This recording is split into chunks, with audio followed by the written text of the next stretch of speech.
Someone else will say, well, I'll tell you why, because I'm in a situation now where, I'm 30 pounds heavier than I should be. Should be is the key word. There are people in all cultures who love being big.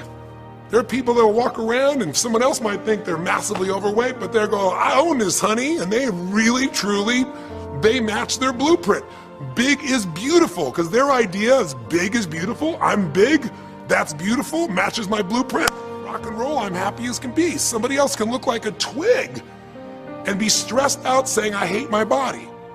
Because their blueprint says I should be the skinniest thing on earth and I'm not skinny enough. Am I making sense? When your life conditions don't match your blueprint, you're gonna have pain. But here's when you suffer. When I ask people, who here has been through the dark night of the soul? Who's been here in a situation where you feel like life isn't worth living? Or we feel like a pain that just will never go away? And a lot of people write down those experiences, like Joaquin, so you begin to understand what the issue is I'm talking about here. Joaquin, if you recall, was in a situation where this man felt like there was no reason to live. He couldn't work, he couldn't do anything, his life was worthless. Why did he think that? Because he had a blueprint. And his blueprint said, I need to be an NBA basketball player, at least a professional basketball player. I need to be able to make money and have this great lifestyle, because that's what makes me worthwhile as a human being. That's what makes my family respect me, my mother, my uncles, my aunts. I'm the successful one in the family and I make the money, I support everybody. He's a good man. He didn't come just to be successful. He took care of his mother, his family. He tried to be an inspiration for people. Joaquin Hawkins is a man who was always going out on his free time and training kids and showing them the pathway to freedom. How they could play basketball and get free like he did and get out of the inner city. So this man is not a selfish man, but he knew this is the way to be worthwhile. This is the way to be able to give to people. This is the way to take care of your family. And all of a sudden, one night, what happened? That way was taken from him. He has a stroke. In the middle of the night, his life conditions make it impossible to be who he has to be, or he feels like he's worthless. You get it? We have an identity. We have a story of how we're supposed to be. And if life somehow gets in the way of that story, we feel pain. But if we feel we have no control, that's when we go into suffering. See, it's one thing to say my life doesn't match my blueprint, I gotta lose weight. That might stress you out. Or my life doesn't match my blueprint, I'm not in a relationship, I gotta get in one. That might motivate you even. You might not like it, but you're gonna find a way to get in one. Or my career doesn't match how I should be, you could change it. But when you start believing that your life doesn't match your blueprint, and you have no control to change it, you're helpless, that's when people suffer. And so this week, for your breakthrough, it's a chance for you to start to take a look at your blueprint, anywhere you're really having pain. Hey, look, if you're doing great in some area of your life, celebrate it, of course, and I'm sure there are many areas you are. But life is really a series of growth spurts. I mean, two things in life make you feel alive: growing and giving. And what's really wonderful about this man, Joaquin, is he was constantly growing, trying to get better, trying to be a better teammate, a better basketball player. Think about it, when he didn't make the teams and he didn't make the NBA, he didn't give up, he worked even harder. The guy was always striving to become something. And he became it, and he achieved it, and then life took it from him. Isn't that the common denominator with so many of the people in the stories of this 6-part series that you saw, these 6 specials? I mean, Frank and Kristen had a blueprint of what life was supposed to be about. We're supposed to get married and have children, and we're gonna have our own business. And all of a sudden, life doesn't match the blueprint. And suddenly, there's depression. Because in their case, they said there's nothing we could do. But they were wrong.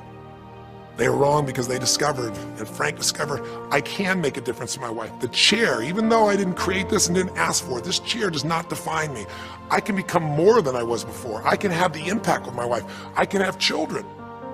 We had to change his blueprint because we couldn't change all the conditions of his life. Does that make sense? I couldn't get him to physically walk again. Maybe someday he will, but we can't count on that. What we got to count on is that he can be fulfilled by seeing he isn't helpless. And I did that through a series of experiences that violated what he thought he couldn't do. The same thing was true with almost every one of the people we worked with at some level. And in Joaquin's example, it was also true. Joaquin said, well, I can't ever have this quality of life again because I'm not a professional basketball player. And he was locked into that mindset, and all of us get locked at times. But to his credit, to a system of steps, we were able to break him out of that. We were get him to see that he isn't helpless. Because here's your choice. Watch this now. If you're suffering, if you're in pain, your life doesn't match how you think it should be, and you think you're helpless to change it, now you have only 3 choices. Choice 1, blame something. And that's what Joaquin did, if you recall. He blamed his coach, he blamed what happened to him, and of course these things were outside his control. But he blamed his coach. And a big part of the healing, if you watch this session, was bringing his coach in and getting him to see, hey, you know what, all that anger, all that resentment inside of you, Joaquin, A, it's not based on the truth, and B, like Nelson Mandela said, having resentment in your soul is like drinking poison and hoping that your enemy will die. It doesn't work that way.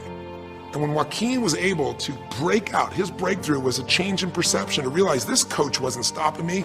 I just felt like I lost everything, and so I don't know how to change it, so I'm looking for something to be mad about, someone to blame, so I don't have to blame myself, or I don't have to feel so helpless. Because when you're angry, you don't feel so helpless. You feel strong for the moment, even though it's a fake strength.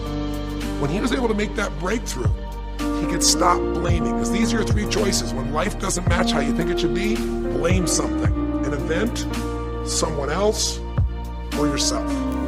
As we talked about earlier in this series, blame games just destroy you. There's no progress when you blame. For the moment you feel okay, but nothing changes. What are your real choices? You only have 2 choices in life. If life doesn't match your blueprint, you either have to change your life. That is, you gotta say, you know what, my body isn't there, I'm gonna go work out. My relationship isn't there, I'm gonna change it. I'm not making what I gotta make, I'm gonna retool, I'm gonna get a new skill, I'm gonna go back to school, I'm gonna start a business, I'm gonna do something. You have to do something to change your life. Or, in order for you to be happy, if you can't change your life, you're gonna have to change your blueprint. Usually in life, it requires a little bit of each. Does that make sense? And if you change your life and change your blueprint, you can have an extraordinary life. And what you witnessed this man do was, once he let go of his anger and his denial, once he started to look at things, he began to find, by spending time with his family, that he was worthwhile being loved whether he played basketball or not. Of course he'd love to play basketball, but professional basketball was no longer a part of it. And we got to get Joaquin to shift that. And Joaquin is a metaphor for all of us, because all of us are going to have times in our life when what we want or think life should be like isn't going to match how life really is. Those moments, if we blame, our life goes into pain. If we change, we can change our life and match our blueprint. But we have to also know when it's not within our control. And that's how we're able to make a shift and change what our story is for our life, what our expectations are, not by lowering them, but by changing what that model really is. I hope this makes sense to you. I'll give you a great example. Years ago, I do a lot of work with business people, celebrities, people of all kinds of walks of life. And I was dealing with a group of people, and they knew a very, very powerful celebrity. And without to give that person privacy, I won't tell you too many details, so you can't figure out exactly who it is. But it would be a person who was very successful as a woman, who was extremely attractive by cultural standards, a woman who's had a lot of dear friends, a lot of deep respect, so great skill, great ability, extremely talented, quite attractive, quite wealthy in financial terms, and lots of great friends. This would be, for most people's idea, the ultimate blueprint. If your life matches that description, you must have an incredible life. But ironically, this particular individual, as famous as they were, was depressed all the time. They had seemingly everything, and yet the person was depressed. How do you get depressed when you're smart, and you're strong, and you're beautiful, and you got great friends, and you're rich, and you're famous? Well, it's real simple. People said, I don't know what it is. Everyone's tried to help her. She's been on through counseling. She's got all these different drugs. Nothing's working. She's taking antidepressants and she's still depressed, which is not uncommon, by the way. Because if you change the way you feel physically, but you still see your life doesn't match how you think it should be at some level, and you feel like you're helpless to change it, you're going to be depressed.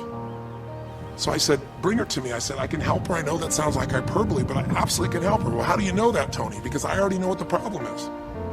I know if someone's depressed, it's because they feel helpless because their life doesn't match how they think it should be. I just don't know what her blueprint is, but we'll find out what it is, and we'll either help her change her life or we'll help her change her blueprint or both.